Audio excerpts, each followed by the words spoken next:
Iguodala to Curry, back to Iguodala, up for the layup. Oh, blocked by James. Curry, one-on-one. Irving puts it up. It's good. Kyrie Irving from downtown. The three, steps back, crossover, puts up a three. Rebound James. Second. It's over. It's over. Cleveland is a city of champions once again. The Cavaliers are NBA champions. Cleveland! This is for you!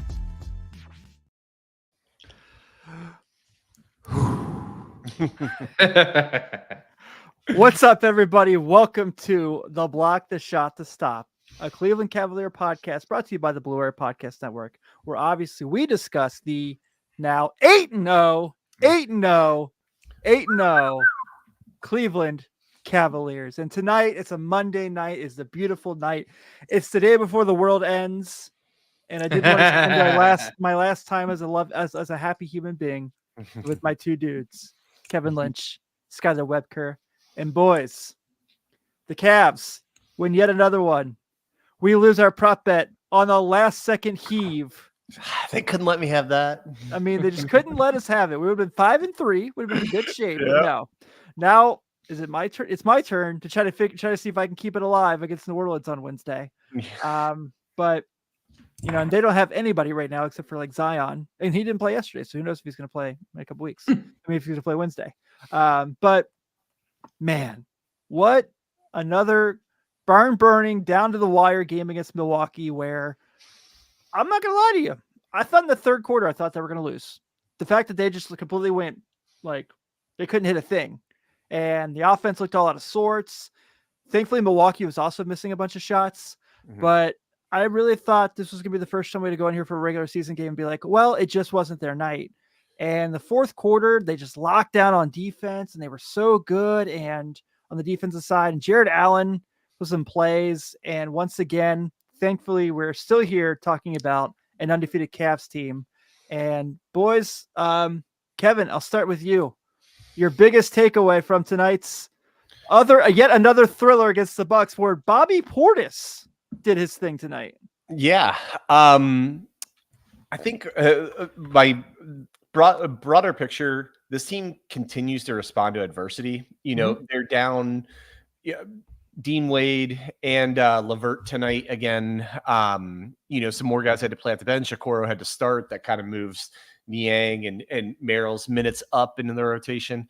And they just kept responding. And the other thing kind of to go along with that resiliency is they play however they need to play to win. Like in the first half, they scored over 70 points in the first half. They were a juggernaut offensively. In the second half, the third quarter might have been their worst offensive quarter of the year. I think they only scored 16 points, looked really bad. But as you said, they kept plugging away, buckling down on defense, and they just continue to find a way. Yeah, man, it's the things like that that just make you tell you that's what good teams do. They find a way, and no matter how things are going, they regroup and they put some behind them. Skylar, I'll bring you into the conversation, and I think one of the things that really jumped out was after the first time out in the fourth quarter, Sabrina Winters is talking about how Garland pulled Mitchell aside and said, "Hey, man, we need you now. Like you've got to like lock in. This is your time." And he had some moments, don't get me wrong, but really it was kind of, once again, like the bigs that kind of carried it. But seeing that Donovan Mitchell, who we all have talked about so much, is like all NBA, all-star, potential MVP candidate, having guys go to him and not be afraid to say, dude, we need you here. It's a pretty awesome thing, especially for a guy like Darius Garland, who all you heard all offseason was he doesn't want to play with Mitchell, and they can't play together. And he was, and like everything, all of that was a lie, obviously. So for that was like a really, really cool thing to see.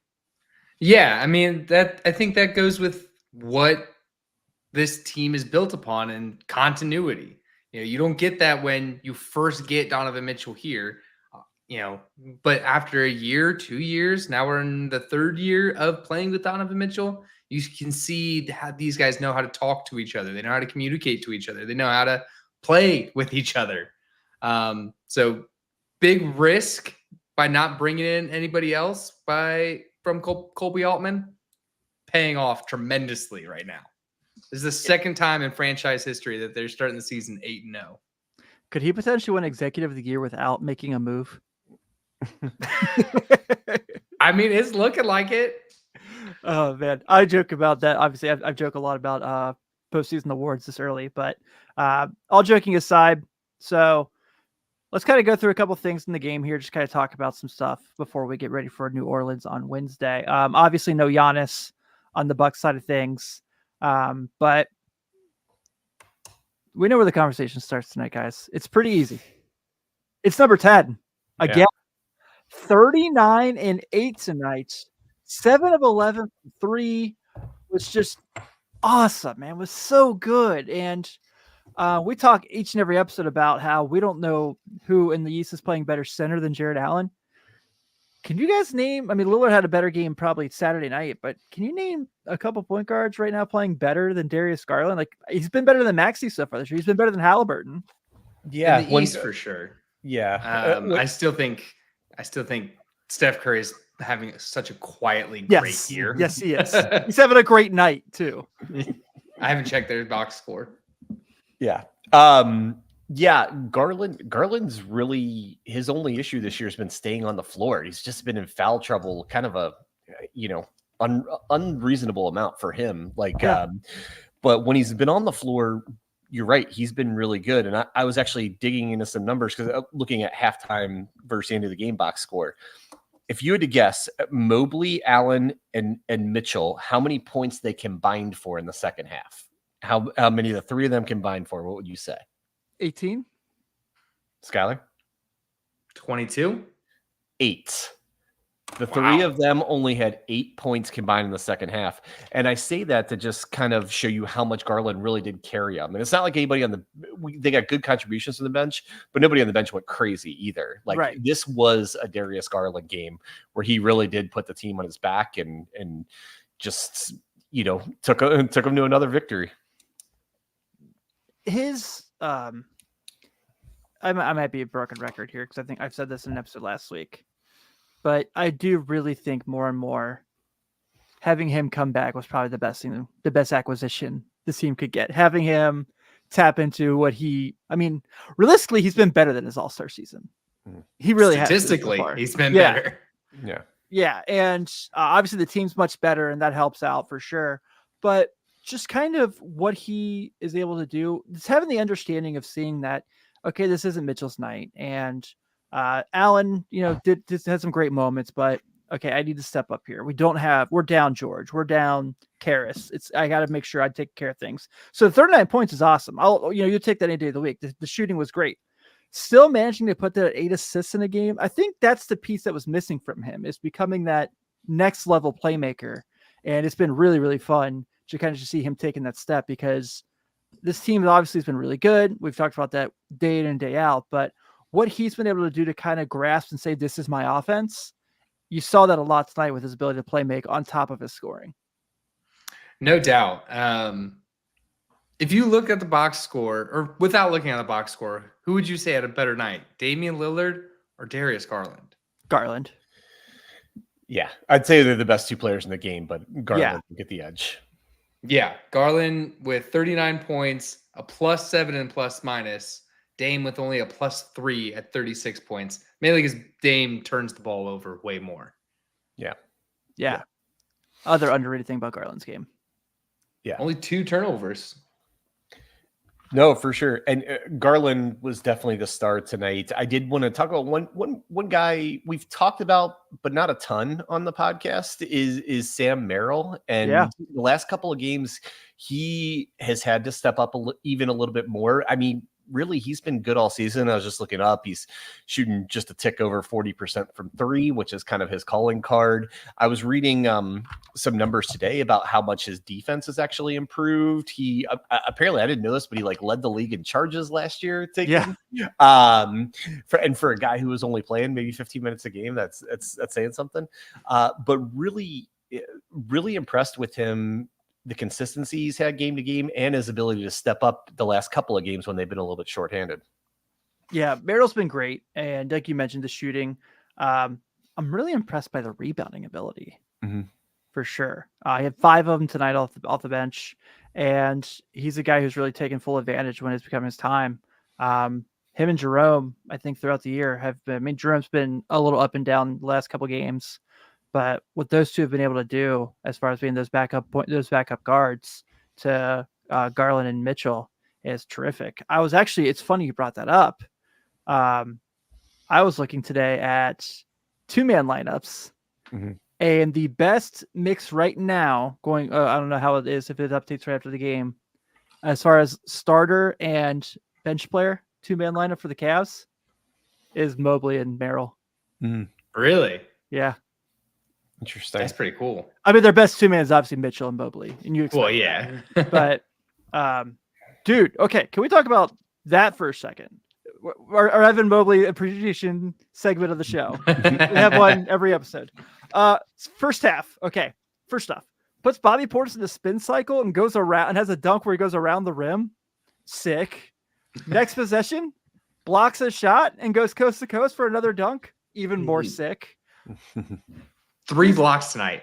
He's the most improved player in the league right now. I don't want to hear about Wemby. Wemby was not very good against Chet Holmgren last week. All right. Like he's gonna have moments. He's gonna be great. We know what he is. And we talk about this all the time. I know, but Evan Mobley 1,000% is the player who's made the biggest jump so far this season from last year to this year. And if you debate that, you're wrong. You're allowed to have an opinion, but it's wrong. Right. Yeah. No, I agree with you. He's taking the step that we all were anticipating for the past couple of years. Like it's arrived. He is taking a step in infecting these games in different manners than what JB Bickerstaff's, rotation or get game planning did before. No, I agree. I agree with you guys. I mean, the last step for Mobley that I think he's on the cusp on, but hasn't taken yet. Like his play has improved. You can really tell his ball handling, his confidence, all those things really improved. I think the next thing for him to do is to like be that type of player where you can pencil in certain stats every night. Like tonight, he had like 5 rebounds, which is fine. He's a guy who should be getting at least 8 a game. Right. And the blocks have probably been the most consistent part of his game. His scoring's been pretty good, but a little up and down. Like that's the next thing for Mobley is to just continue this level of play just with the consistency to where you know exactly what you can count on him night to night. Yeah, I absolutely agree with that. Couple highlights. Oh, did you want to say something, Skyler? I'm sorry.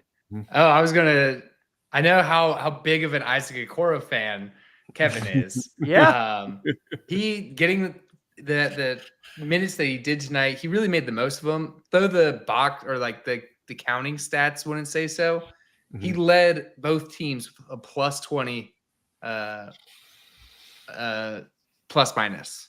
Yeah. It's weird to say, or it's, I don't know, sounds maybe like we're being Homer saying this, that he actually really contributed these 2 games against the Bucks defensively with as big a games as Lillard had. But if you watch the game, that's like just watch the Bucks score. You watch the game, the Bucks were doing everything they could to get Okoro off of Lillard. And Frank, honestly, like Mitchell or Garland or Merrill or somebody matched up with Lillard, and it was like what they're trying to do every single time down the floor is get Okoro off of him because you could tell they just respected Okoro as a defender and everything. So I am a Isaac Okoro fan. We all are. I just might be a little bit more so. But I think he actually had a really solid kind of back-to-back against Milwaukee. He really did, man. I think he's just kind of become that 5th guy you could put in any Cavs lineup and you feel comfortable with him no matter what, as long as he's on the floor. Yeah, he's a kind of guy. He contributes every night, but there are certain matchups he can contribute even more that he is really valuable for the Cavs to have to play 20-25 minutes or more. Yeah. To me, it's his grit and effort and hustle on every play. I mean, he is the Charlie Hustle of the NBA right now. I mean, every play he's diving and picking splinters out of him, just getting the ball. Yeah, no, you're right. He made a couple real big hustle plays there in the 4th quarter for sure. I think he like chased down an offensive rebound and saved it that led to a Garland 3. Those type of things that doesn't necessarily show up in the box score, but like just really big winning plays. Yeah, absolutely, man. Just really, really that fun guy. And friendly reminder that dropped to the 5th pick in his draft. But the 5 guys picked against how about them are, well, actually, no, one of them was James Wiseman, but that's a story for another time. The other was Patrick Williams. Yeah. The other 2 are pretty good though. Anthony Edwards and LaMelo Ball, they're decent basketball players. So yeah, shout out those guys. Couple highlight plays that really stand out that for many of different reasons. The first one obviously is Jared Allen going coast to coast. Holy moly! Yeah. Mm-hmm. Didn't like everyone in the building was waiting for him to like get rid of it to a guard. And he said, no, this one's all me. Really impressed. Just emphasized his athleticism and his length and everything. Like just really, really impressive. And again, we're talking about like how the Cavs got better, how like individual players improved along with like the scheme and the collaboration of the team. Like, I don't know if that's a play Jared Allen makes a year or 2 ago, like going coast to coast and then into a big dunk. Like, I think that's kind of a, product of some of the confidence building. That's got to be like the most terrifying thing for Taurean Prince to see, a 7-footer coming down the court. With AJ Green was like, I'm not going to be on it was AJ Green. Sorry. Picture. Yeah. He made a business decision there. I was cracking up right before the half when Sam Merrill had the open layup and he didn't dunk and the whole bench was giving him down. Yeah, no, that was fun. I missed that live, but then was saw the replay in the and it was Austin Carter night, right? I'm sorry, I couldn't listen. It was Brad. It was Brad tonight. Okay. Yeah. Had my daughter, so I was watching but not listening. But yeah, I heard that part and him like kind of calling Merrill out and pointing out the bench. That was pretty funny.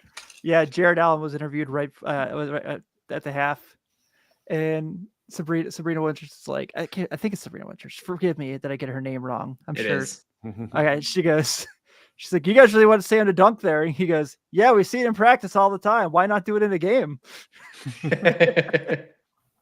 That's like one of the things that makes this team so fun is how much you can tell they really like playing together and how much they really enjoy each other. That makes it really, really cool to see.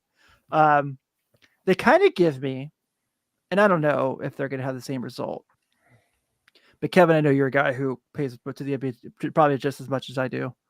They're kind of giving me 2020 Lakers vibes, better guards for sure. But the way they play defense, the way that they play in transition, and just the fact that they just have this great energy in every night, you can't ever count them out of a game. It just reminds me a lot of that team. Interesting. That's not one I would have thought of, but I see where you're going with it.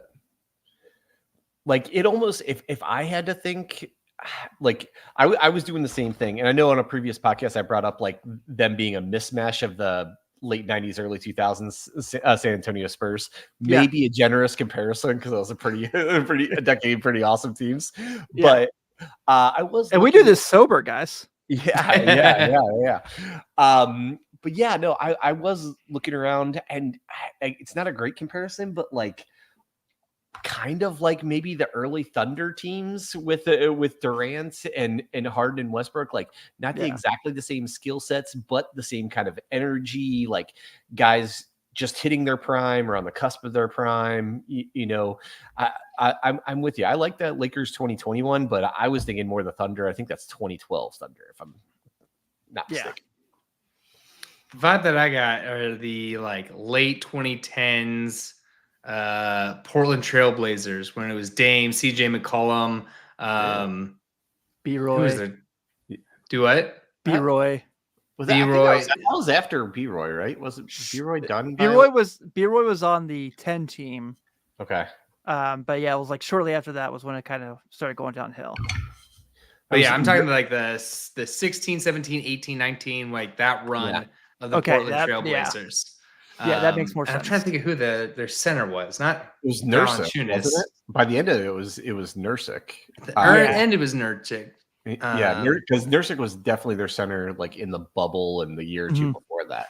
Yeah, I think maybe it was Valanciunas before Nurkic. I'd have to look. Yeah, I don't have that in front of me. Sydney's not here tonight to to keep us honest. Yeah. But Yeah, it's just kind of like a whole different vibe. And I think that this team, what they're doing right now, it's hard to not feel like anything's possible with this team right now. You know what I mean? Like, and Kevin and I, before our last episode that we did together, we were talking about potential guys who could be that third big. And Skylar's brought this name up too. And so I'm not going to get into a full, like, what if we get him thing, but I had said Valanciunas to be an option, but Kevin makes a fair point of he doesn't run the floor like these two guys do. Yeah. So, this Larry Nance thing, the reunion, I think I really like it. That's a guy Bring that it back, dude. Yeah. You need him. I mean, you can see right now they wouldn't even need him on a nightly basis. They just need him on certain nights, certain matchups, whether it's foul trouble, guy getting banged up, has to take a night off. But yeah, I think that's a really good fit. Plus, like, the vibes are so good on this team, as you said. I would want to bring somebody that just comes in and contribute to that versus risk anybody that might take away from it. Yeah, I completely agree. And like going on that same vein, like I think that's why this Cavs team is so dangerous, is because they're all so young and athletic.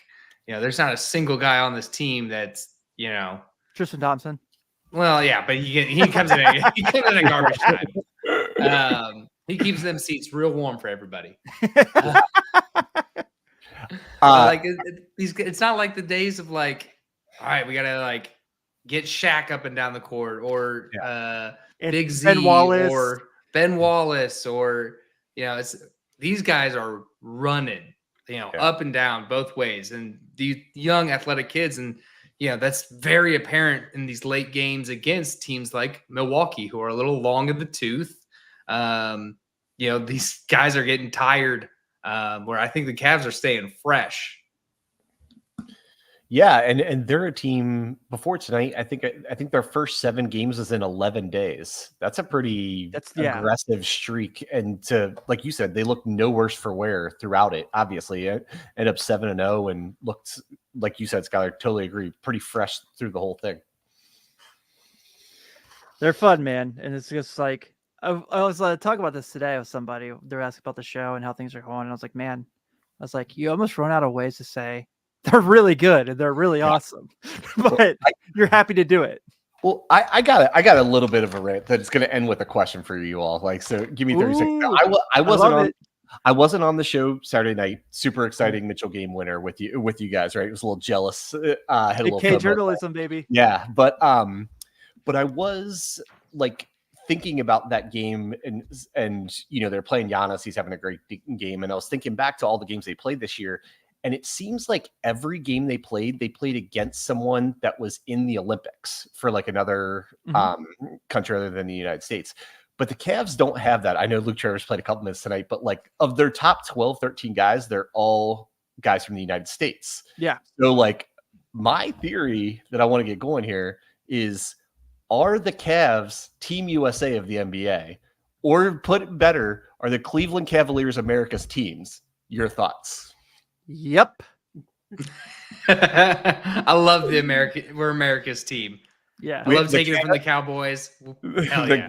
The Cavs are America's team. I'm telling you, and anyone out there that loves hoops but doesn't have a team, come get on the Cavs bandwagon because it's filling up quick. Yes, it is. I'm with man. You. That's a really fun one. I like that. I love that. Luke Jake, Travers, by the way, 3 minutes, 3 fouls. He is our Australian enforcer out there.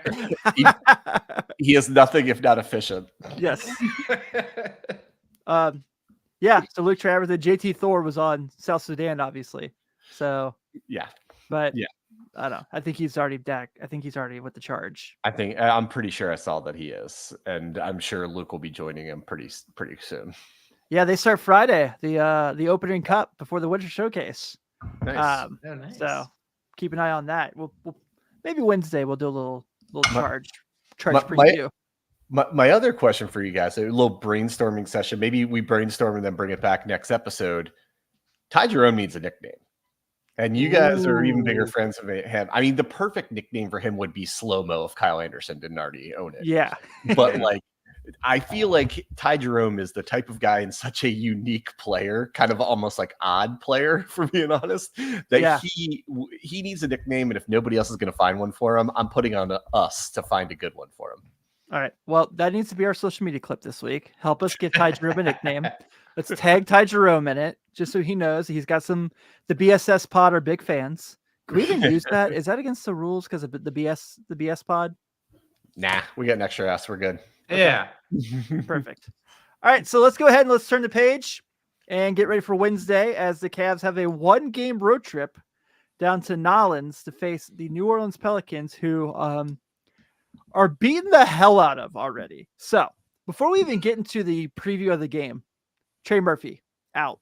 DeJounte Murray, out. CJ McCollum, out. Herb Jones, out. Zion Williamson, day-to-day. Jordan Hawkins, Christmas. Day-to-day. I haven't seen what their box score looks like tonight because they just started. Okay. So they're starting 5 tonight. They're up 4-0 on Portland, but their starting 5 tonight is Ingram, Jeremiah Robinson-Earl, Yves Missy, Brandon Boston Jr., and Jose Alvarado. That's an NBA team taking the floor tonight, guys, in a regular season game.